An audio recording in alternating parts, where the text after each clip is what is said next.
আজি ক্লাছ 6ৰ সংখ্যাৰ সৈতে যিটো খেলা পাঠ আছিলে সেই সংখ্যাৰ সৈতে খেলা পাঠটোৰ বিষয়ে আলোচনা কৰিম। ঠিক আছে, সংখ্যা বুলি ক'লে আমি চবেই অনুমান কৰিব পাৰিছোঁ আৰু ইয়াত শূন্যৰ পৰা যিখিনি 9 তাক কি বুলি কোৱা হয়, অংক বুলি কোৱা হয়, আৰু সেই অংক দুটা গঠন হয় কি হয়, সংখ্যা হয়, হয়নে? ঠিক আছে, এতিয়া আমি সংখ্যাৰ সৈতে খেলা, মানে সেই পাঠটো হৈছে সংখ্যাৰ সৈতে খেলা। মানে তাত সংখ্যাখিনিত বিভিন্ন ধৰণৰ সংখ্যা পাম, যুগ্ম সংখ্যা পাম, অযুগ্ম সংখ্যা পাম, মৌলিক সংখ্যা পাম, যৌগিক সংখ্যা পাম, হয়নে, বা যমজ মৌলিক সংখ্যা পাম। এতিয়া আমি সেইখিনিনো কোনখিনি যুগ্ম সংখ্যা কোনখিনি অযুগ্ম সংখ্যা সেইখিনি আমি আগৰ ক্লাছত আমি পাই আহিছোঁ।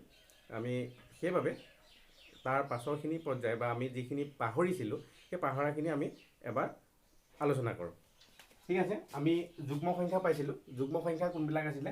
যিবোৰ সংখ্যা 2ৰে বিভাজ্য হয়, মানে যিবোৰ সংখ্যা 2ৰে আমি যদি হৰণ কৰোঁ, হৰণ কৰিলে ভাগশেষ যদি 0 পোৱা যায় তাক যুগ্ম সংখ্যা বোলে। বা যিবোৰ সংখ্যা এককৰ ঘৰত 0, 2, 4, 6, 8 থাকে সেই সংখ্যাবোৰক যুগ্ম সংখ্যা বোলে। এতিয়া যুগ্ম সংখ্যা অযুগ্ম সংখ্যা বুলি ক'লে যিবোৰ সংখ্যা 2ৰে বিভাজ্য নহয়, যেনেকৈ 2ৰে বিভাজ্য হোৱা এটা কোৱা। গুড, 2ৰে বিভাজ্য হোৱা সংখ্যা 11 পইচা। 2ৰে বিভাজ্য হোৱা সংখ্যা 11, এই সংখ্যাটো 2ৰে বিভাজ্য হ'ব বুলি কৈছা। কিন্তু চোৱাচোন, এইটো সংখ্যা 2ৰে বিভাজ্য হ'বনে? মই তোমালোকক প্ৰথমতে কৈছোঁ যে 2ৰে বিভাজ্য হ'বলৈ হ'লে এককৰ ঘৰত কি থাকিব লাগিব? 0 থাকিব লাগিব। 1, 2, 4, 6, 8 এইকেইটাৰ ভিতৰত যিকোনো এটা সংখ্যা এই এককৰ ঘৰটোত থাকিব লাগিব। সেইবাবে তোমাৰ এনচাৰটো ভুল হ'ল। এইটো সংখ্যা 2ৰে বিভাজ্য নহয়। এই সংখ্যাটো অযুগ্ম সংখ্যা বুলি কোৱা হ'ব। এই সংখ্যাটো কি সংখ্যা বুলিব? অযুগ্ম সংখ্যা। যদি আমি যুগ্ম সংখ্যা বুলি কওঁ তেনেহ'লে কি লিখিম? 12, মানে এই সংখ্যাটো ইয়াত আছে। আমি লিখিব পাৰোঁ 10, আমি লিখিব পাৰোঁ 14, আমি লিখিব পাৰোঁ 36, আমি লিখিব পাৰোঁ 98। এই যিখিনি মই কেইটা সংখ্যা লিখি দিলোঁ, 1, 2, 3, 4, 5টা, এই 5টা সংখ্যাটো হ'ল এই যি 5টা সংখ্যা লিখিলোঁ, এই সংখ্যা 5টা হ'ল যুগ্ম সংখ্যা। আৰু অসংখ্য আছে যুগ্ম সংখ্যা, হয়নে? আৰু এইটো যিখিনি মই লিখিলোঁ অযুগ্ম সংখ্যা, যিহেতু ইয়াক 2ৰে বিভাজ্য নহয়। কিয় নহয়? কাৰণ সেই এককৰ ঘৰত 2ৰে বিভাজ্য হ'বলৈ হ'লে এটা ধৰ্ম আছে, ধৰ্মটো হ'ল এককৰ ঘৰত 0, 2, 4, 6, 8 থাকিব লাগিব। এতিয়া 11 সংখ্যাটোত আমাৰ এইকেইটা সংখ্যা নাই, তেনেকুৱা তোমালোকে সংখ্যা কোৱা। 13, ঠিক আছে, 13, আৰু কোৱা 17, ঠিক আছে, আৰু 51, ঠিক আছে। তোমালোকৰ চবৰে হৈছে এই আটাইকেইটা সংখ্যা হ'ল অযুগ্ম সংখ্যা। ঠিক আছে, তোমালোকে যুগ্ম অযুগ্ম সংখ্যাখিনি আগতেও পাই আহিছিলা আৰু সেইকাৰণে তোমালোকে এতিয়াও বুজি পাইছা। ঠিক আছে, আমি তাৰ পাছৰ যিখিনি আছে তালৈ যাওঁ। এতিয়া আমাৰ যিহেতু পাঠটোতে কৈছে যে সংখ্যাৰ সৈতে খেলা, হয়নে? এতিয়া আমি এটা খেলেই খেলোঁ প্ৰথমতে। এতিয়া আমাৰ হাতত যিমান কিমানটা মাৰ্বল লওঁ?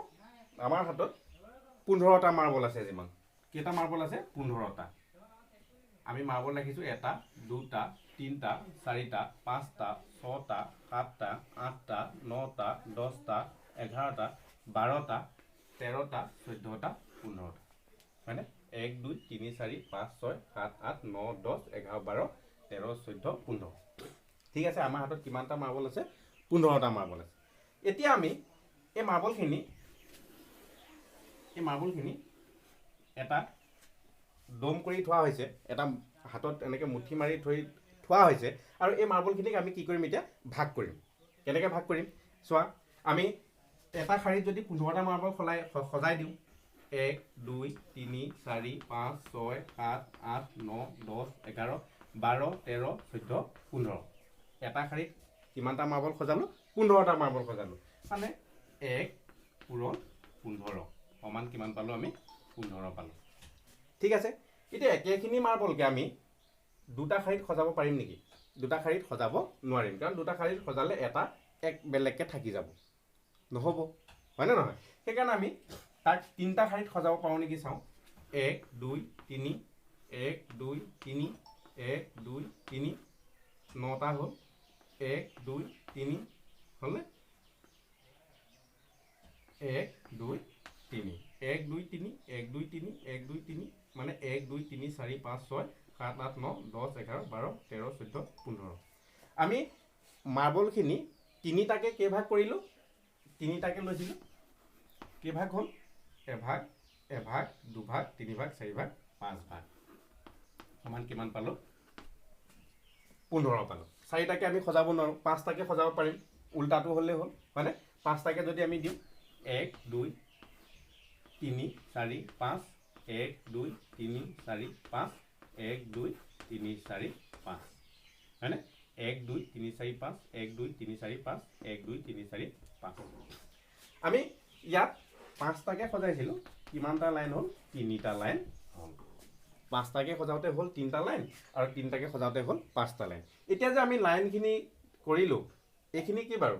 এই 15ত ইয়াত এটা লাইনকৈ কৰিলোঁ, এটা লাইন, অকল এটা লাইনত 15টা মাৰ্বল থ'ব পাৰিলোঁ। ইয়াত 3টা লাইনকৈ 5 ভাগ কৰিব পাৰিলোঁ। ইয়াত 5টা মাৰ্বলকৈ 3 ভাগ কৰিব পাৰিলোঁ।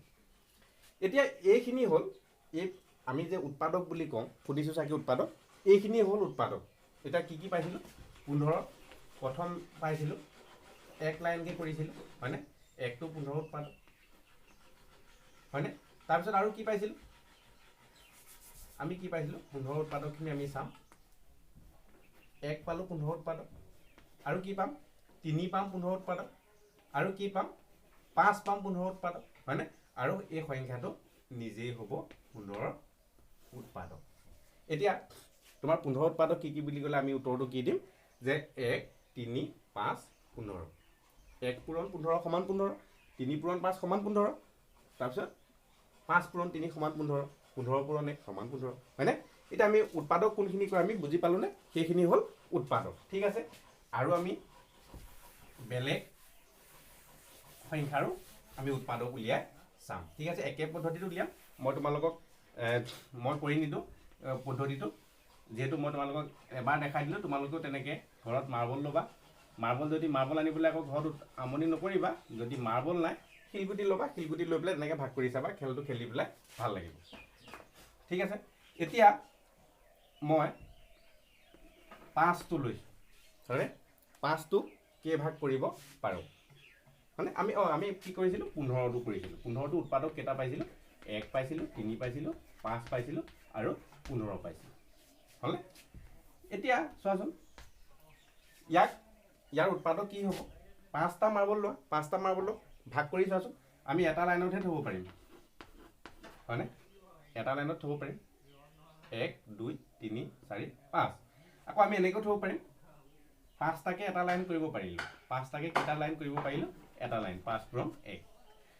আকৌ এনেকৈ কৰিব পাৰিলোঁ, এটা লাইনহে কৰিব পাৰিলোঁ, একেই কথা।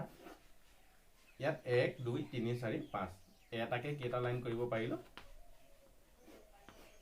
5টা লাইন কৰিব পাৰিলোঁ। 1 2 3 4 5টা। এতিয়া আমি এই 15টোত যে আমি পাইছিলোঁ উৎপাদক 4টা, ইয়াত কেইটা পালোঁ উৎপাদক? 2টা পালোঁ। কি পালোঁ? ইয়াৰ উৎপাদক 5ৰ উৎপাদক পালোঁ 1 আৰু 5। তেনেকৈ তোমালোকে উৎপাদক উলিওৱা। 12ৰ উৎপাদকটো তোমালোকে উলিয়াই চোৱা, আৰু 7ৰ উৎপাদক উলিয়াই চোৱা। 9ৰ উৎপাদকটো মই উলিয়াই দিছোঁ। 12 আৰু 7 দিলোঁ তোমালোকক উৎপাদক উলিয়াবলৈ। তোমালোকে মই যি পদ্ধতিত উৎপাদক উলিয়ালোঁ, সেই একেই পদ্ধতিতে তোমালোকে সেই উৎপাদক উলিয়াই চোৱা।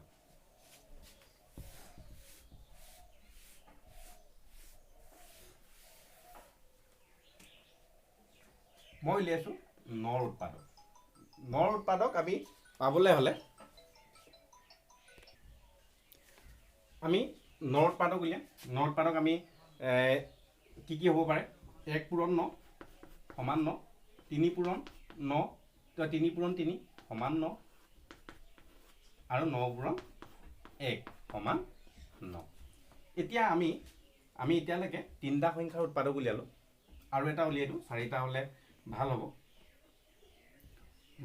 আমি 8টো নুলিয়াওঁ, আমি উলিয়াম 11টো উলিয়াইছোঁ। 11 উৎপাদক কি হ'ব? 1 পূৰণ 11 সমান 11, 11 পূৰণ 1 সমান 11। 11ত উৎপাদক কেইটা পালোঁ? আমি 2টা পালোঁ। ঠিক আছে, এতিয়া আমি কি সংখ্যাকেইটা উৎপাদক উলিয়াইছিলোঁ আমি এবাৰ চাওঁচোন আকৌ। আমি 15 উলিয়াইছিলোঁ হয়নে? 15 উৎপাদক উলিয়াওঁচোন। 15 উৎপাদক পাইছিলোঁ 1, 3, 5 আৰু 15। আৰু আমি উৎপাদক উলিয়াইছিলোঁ 9 উৎপাদক উলিয়াইছিলোঁ 1, 3, 9। আকৌ আমি উলিয়াইছিলোঁ কোনবিলাক? কিহৰ উৎপাদক উলিয়াইছিলোঁ? 11 উৎপাদক উলিয়াইছিলোঁ। 11 উৎপাদক উলিয়াইছিলোঁ 1, 11। আমি 7 উৎপাদক উলিয়াইছিলোঁ 1, 7। এতিয়া আমি ইয়াত মনোযোগ কৰিছোঁনে? কেইটা সংখ্যা আছে? 4টা সংখ্যা আছে, 15 আছে হয়নে? কেইটা সংখ্যা আছে ইয়াত? 4টা সংখ্যা আছে, 15, 9, 11, 7। এই 4টা সংখ্যাতে এটা সকলোতে উলিওৱা এটা উৎপাদক আছে, সেই উৎপাদকটো হৈছে 1। এতিয়া আমি ক'ব পাৰোঁ, আমাক যদি প্ৰশ্ন সোধে, যদি মই তোমালোকক সোধোঁ যে সকলো সংখ্যাৰ উৎপাদকটো কি, তোমালোকে ক'ব পাৰিবানে? কি হ'ব? সকলো সংখ্যাৰ উৎপাদকটো কি হ'ব? শুদ্ধ উত্তৰ 1 হ'ব। সকলো সংখ্যাৰ উৎপাদক 1। এতিয়া ইয়াক সাধাৰণ উৎপাদক বুলি কোৱা হয়। হ'লে এতিয়া এই 15টোত 1ৰ বাহিৰে 3, 5 আৰু 15 আছে। আৰু এটা কথা মনত ৰাখিবা, 15 সংখ্যাটোত যেনেকৈ 15টো নিজে উৎপাদক, 9 সংখ্যাটোত 9টো উৎপাদক, 11 সংখ্যাটোত 11 উৎপাদক, 7 সংখ্যাটোত 7 নিজেই উৎপাদক। এতিয়া এই সংখ্যা দুটাত মই 2টা গোটত ভাগ কৰি দিছোঁ।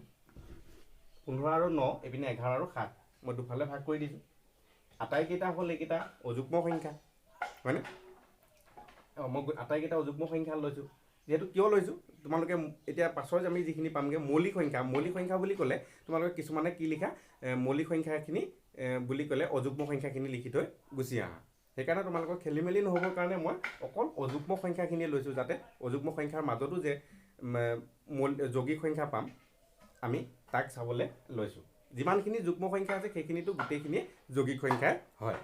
ঠিক আছে, এতিয়া এই 15 আৰু 9 আমি কি পালোঁ? 9, 15, 9, 3 আৰু 5 ইয়াত পাইছোঁ, ইয়াত 3টো পাইছোঁ হয়নে?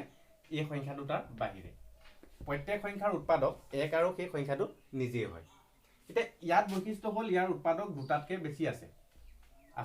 15টো 2টাতকৈ বেছি আছে, 9টোতো 2টাতকৈ বেছি আছে। কিন্তু 11 আৰু 7টোত উৎপাদক অকল 2টাহে আছে, 1 আৰু 11 হয়নে? 7টোতো কি আছে? 1 আৰু 7হে উৎপাদক আছে, তাৰ বাহিৰে বেলেগ উৎপাদক নাই। এতিয়া এই দুটা সংখ্যাক কোৱা হ'ব যৌগিক সংখ্যা। যৌগিক সংখ্যা। এই দুটাক কোৱা হ'ব মৌলিক সংখ্যা।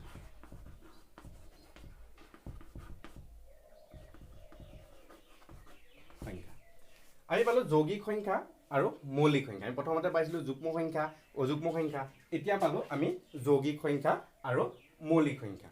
এতিয়া 15 আৰু 9ত আমি দেখিলোঁ ইহঁতৰ উৎপাদক 2টাতকৈ বেছি আছে, কিন্তু 11 আৰু 7ত দেখিলোঁ অকল উৎপাদক 2টা আছে। এতিয়া আমাক যদি সোধে যে যৌগিক সংখ্যা কাক বোলে, তেতিয়া আমি কি বুলি ক'ম? যিবোৰ সংখ্যাৰ উৎপাদক 2 বা তাতোধিক বা 1 আৰু সেই সংখ্যাটোৰ বাহিৰেও বেলেগ উৎপাদক পোৱা যায় তাক যৌগিক সংখ্যা বোলে হয়নে? আকৌ আমি মৌলিক সংখ্যা কাক বোলে বুলি ক'লে, যিবোৰ সংখ্যাৰ উৎপাদক 1 আৰু সেই সংখ্যাটো নিজেই হয় তেনে সংখ্যাক মৌলিক সংখ্যা বোলে।